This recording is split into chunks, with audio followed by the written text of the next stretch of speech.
పల్లెటూళ్ళలో పోతే పూర్తి స్థాయిలో మీ అందరికీ ఇప్పటికీ గుర్తుంటుంది.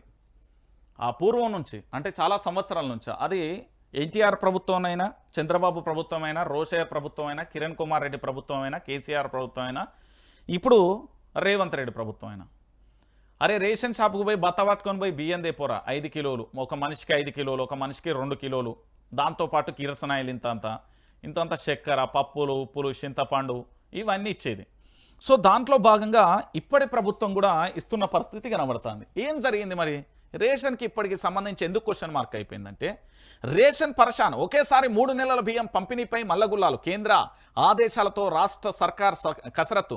2 నెలలకే సరిపడా నిల్వలు ఉన్నట్లుగా అంచనా. వానాకాలం సీఎంఆర్ రైస్ ఇంకా అప్పగించని మిల్లర్లు. ఒకేసారి స్టాక్ వస్తే భద్రపరిచేందుకు డీలర్ల తిప్పలు.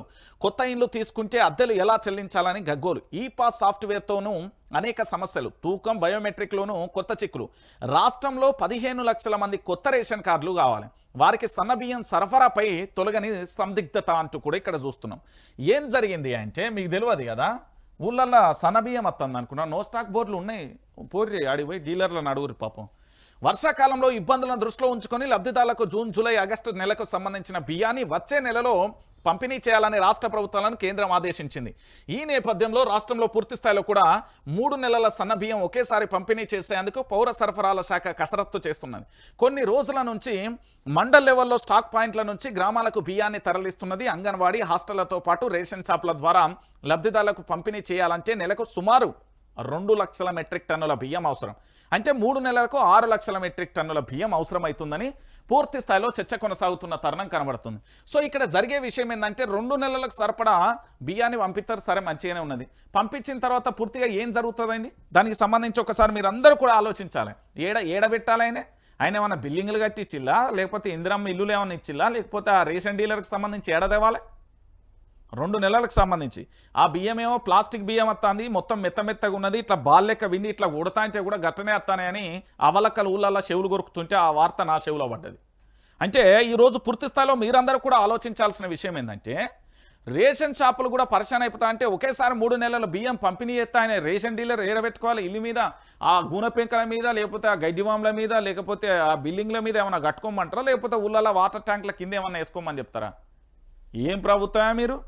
ఏం పరిపాలన, ఏం అడ్మినిస్ట్రేషన్, ఏం కథ, ఏంది లక్షణం ఏంది? రాష్ట్రంలో 15 లక్షల మంది కొత్త రేషన్ కార్డుదారులు ఉన్నారు తెలుసా. ఆ రేషన్ కార్డులు ఇయ్యరు. అదేదో ఆ ఫ్లైఓవర్, బేగంపేట ఫ్లైఓవర్ మీద పడ్డాయి. ఆ తర్వాత ఈడ తార్నాక దగ్గర ఏంది మీరు అప్లికేషన్ చేస్తే అవి కింద పడ్డాయి. ఆగం ఆడి వడివి చేస్తారు. ఆ అప్లికేషన్ అంటే ఈ అప్లికేషన్ అంటే ఏడేసిన గొంగడ అన్య పాడుపడే. ఏం ప్రభుత్వాలు, ఏమనికి వచ్చిన ప్రభుత్వాలు ఇవి? ఏం ప్రజలకి ఏం మంచి జరుగుతుందని ఇప్పటి వరకు ఏమన్నా జరిగిందా అంటే ఏం లేని పరిస్థితి కనబడుతుంది. ఇక ఏం చెప్తాం చెప్పు తెలంగాణ ప్రాంత బిడ్డలారా. ఇక మొత్తానికి అందరం లొల్లి పెట్టిన ఆగం గురించి ఇక అంతా అయిపోయిన పరిస్థితి కనబడుతుంది. ఏం జరిగింది అనేది మీ అందరికి కూడా తెలిసిన విషయం కదా.